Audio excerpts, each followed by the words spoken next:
right, new synth day, and I have to say it's been a long time since I've been this excited to open something up. Let's take a look inside the package. Ruffles is doing his absolute best to chew the box open, but let's actually see if we can open this properly. What do you think, Ruffles? Should we open up this new synth? Go get it. Again, it works every single time.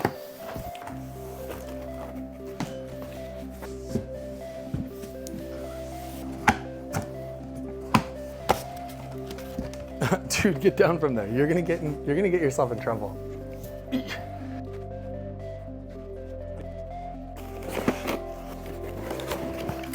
Some info.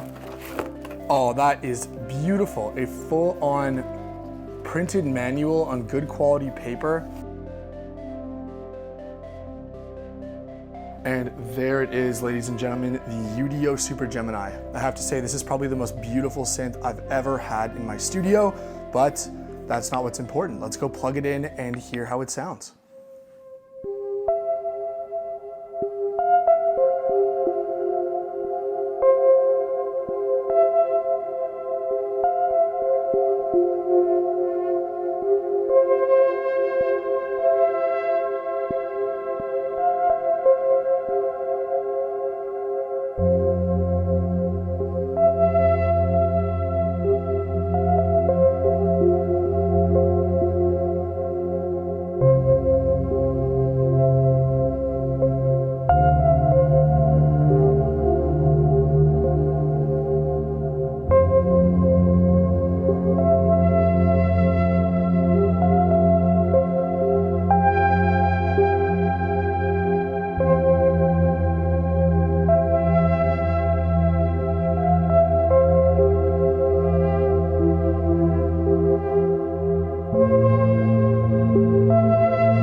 All right, well, here we are on the amazing front panel of the Super Gemini.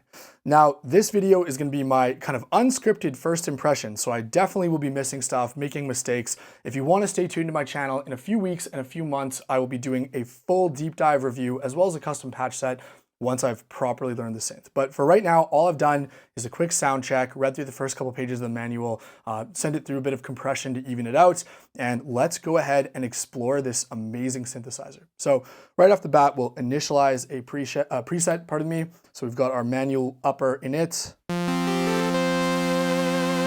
We've got a nice sounding FPGA digital oscillator. So FPGA oscillators, for those of you who don't know, are essentially super high sample rate, I believe 3 times the sample rate of the human hearing, and they have their own DAC. So it's a little digital oscillator on a chip, which makes them really, really accurate, better than most digital oscillators, and they're great for cross modulation, stuff like this.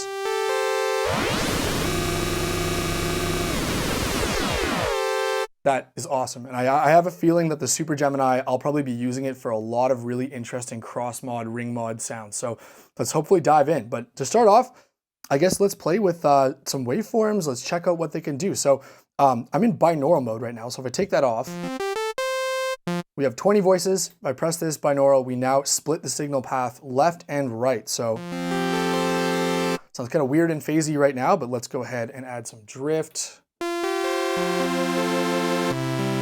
Maybe not that much drift, but you know, we're gonna get this really nice stereo spectrum.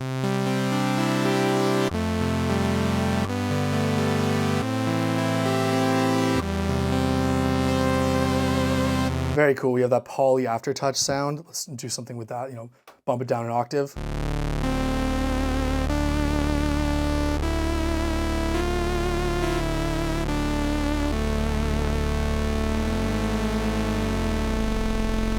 Wow, that's cool. Add some filter into here. Let's hear. Maybe some drive. Some release. Let's see which ones. Yeah, there you go. Envelope 2 is the amp envelope. What if we can add, let's see how this DDS works. There we go. Maybe not quite as much drive. Oh.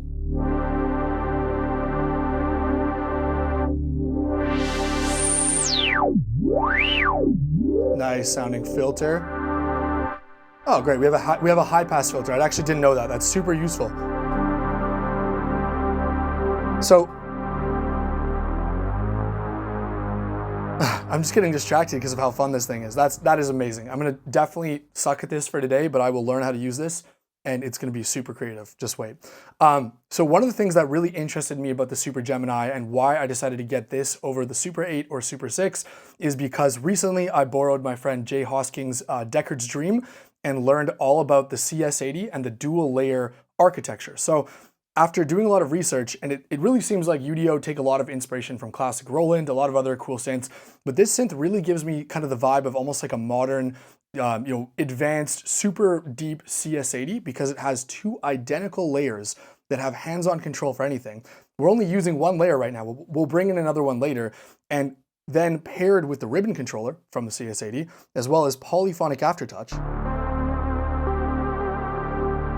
you essentially get a really, really amazingly kind of, nuanced and beautifully expressive synth, but one that has all the bells and whistles and advanced stuff that a modern FPGA-based synth would have too. So anyway, I'll be quiet now. Let's keep playing around. Let's go through some different waveforms.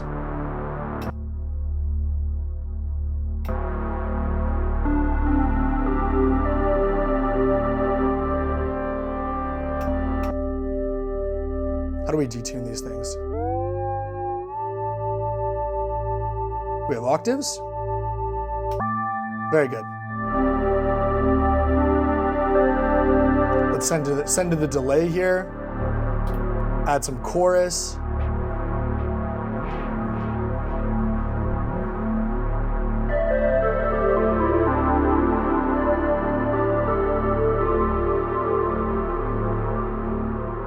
Very, very beautiful. Okay, cool. Let's figure out how to do some envelope stuff here. So if we go ahead and take our filter and send it to the envelope.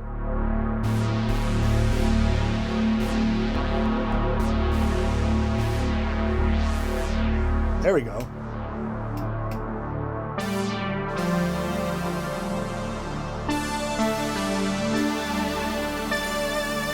I want to slow down that aftertouch modulation. I think it's rate. Let's see.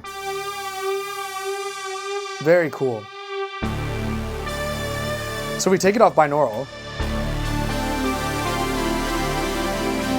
Still sounds great, but binaural adds that beautiful stereo image. And we haven't even started playing around with like the LFO modulation because frankly, I'm not exactly sure how yet. So let's figure it out.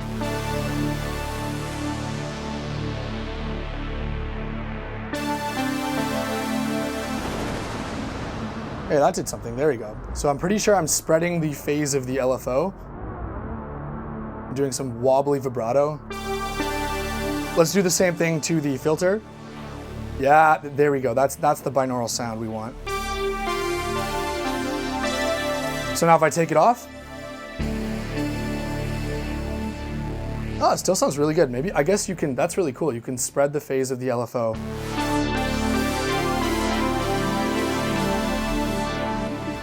That's awesome. You can do that without using binaural mode. That's funny. I thought that you could only do that. So that's even deeper. That's fantastic. Let's do some cross mod. Oh yeah, that sounds so sick. I'm gonna take it off binaural here, and I'm actually gonna go to dual, and let's bring in the second layer here. Let's make it something really obvious so we can hear that it's doing something different.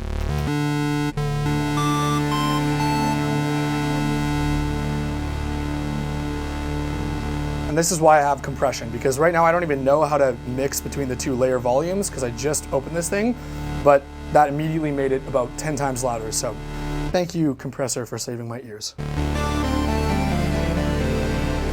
Let's do something crazy here.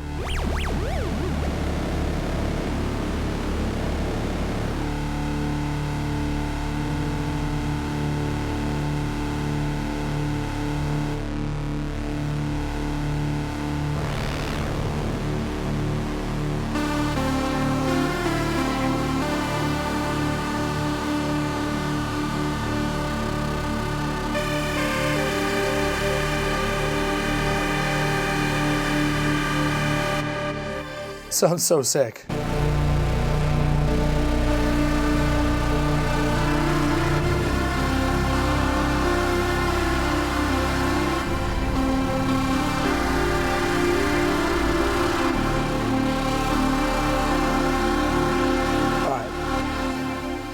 Yeah, this is pretty sweet. Let's see if the ribbon controller is gonna work for both layers or just one. That could kind of be cool either way.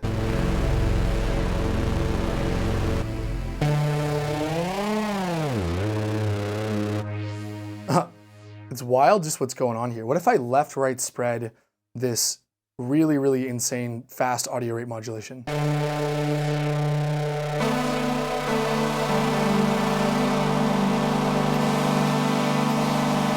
Oh, sweet. You can change the waveform to some really complicated stuff and it still runs at audio rate. That is fantastic. Let's throw it to like free.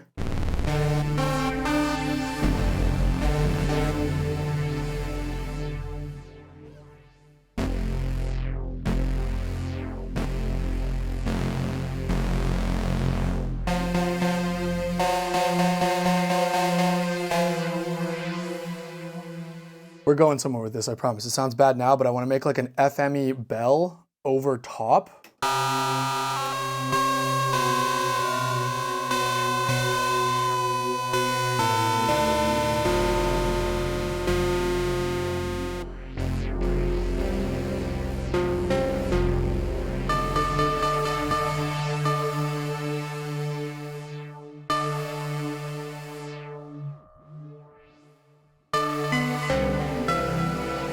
I'm going to get rid of this. Whoops, just kicked my camera.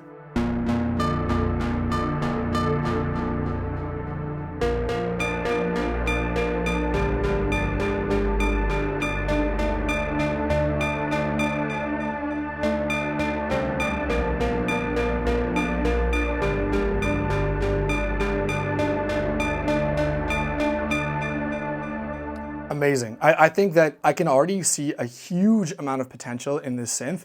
I will have to say that like I'm a bit confused right now about a certain few things, but I just need to read the manual for them. But I think that's where I'm going to leave this patch, and let's just play around through a couple of factory presets, which are probably going to sound a lot better than what I just made there. But just the fact that I was able to create something that resembled a patch, and there was a couple little moments in there, makes me very excited to learn this thing properly.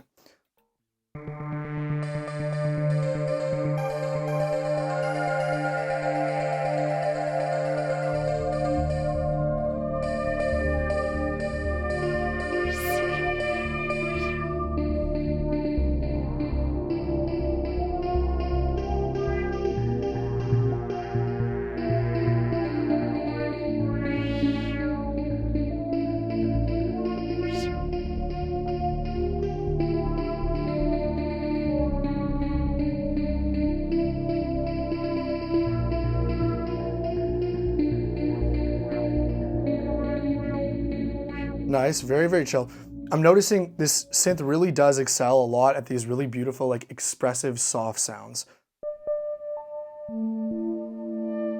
Oh yeah, like this right here, for example. That is gorgeous. Let's do something nice on this.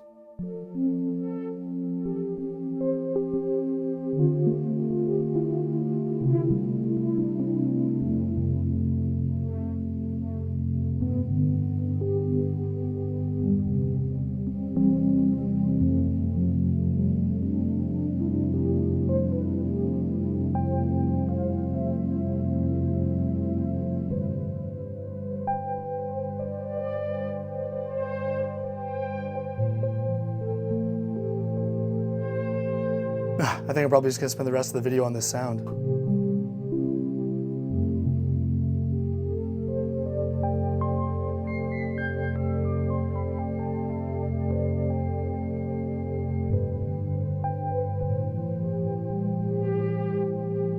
Okay, sorry if this is boring, but I have to just keep playing this sound. This is incredible. This is like, wow, one of the nicest pads I've ever heard. Okay, let's do something really pretty on this.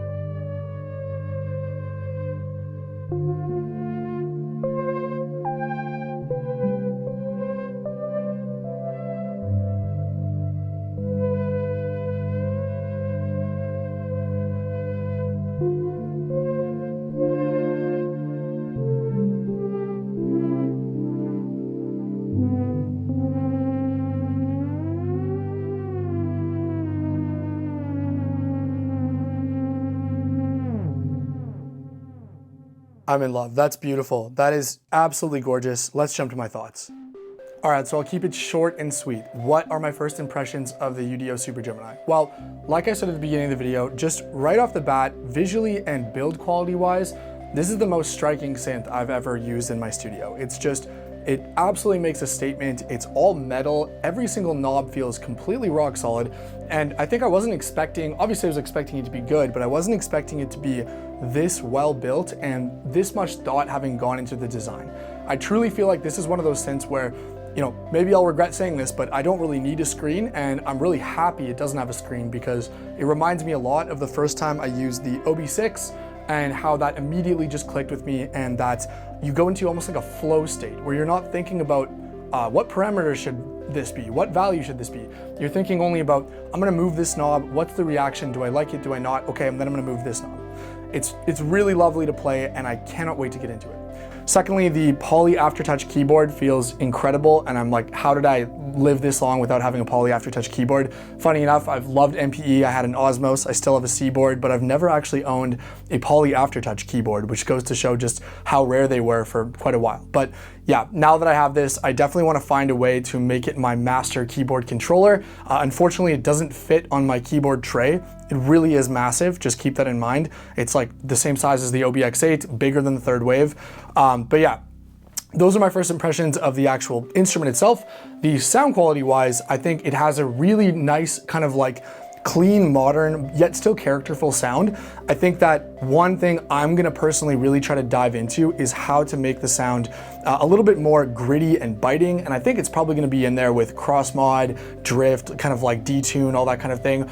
Because one thing I did find just right off the bat, because I've listened to so many synths over the years, this sounds like it's gonna be a very, very big synth in the mix that will probably be a little bit challenging to mix with others if you're using all 20 voices in super binaural mode or whatever it's called. It really feels very kind of like front and center, mid-range forward, and typically for the music I make, I sort of go for more of a mix that's, as we call it in the industry, like a smiley face mix, where very bassy, lots of top end, but maybe not as much mid-range. Hence why I love Oberheim synthesizers so much. They're pretty much that exact sonic signature. So yeah, I think the Super Gemini, it's just a joy to play. And I definitely felt myself really wanting to learn and get deeper, because obviously this is my first time playing it. I'm a total noob. So hopefully that demo was still interesting. But I guess where I'll wrap this up is, so far, really impressed. It sounds great. It feels great to play. I'm gonna give myself a few months to really learn all the tips and tricks before I give any more thoughts and impressions, but so far I'm really, really impressed, and I can't wait to show you the full video. Have a wonderful new year, and I will see you in the next one.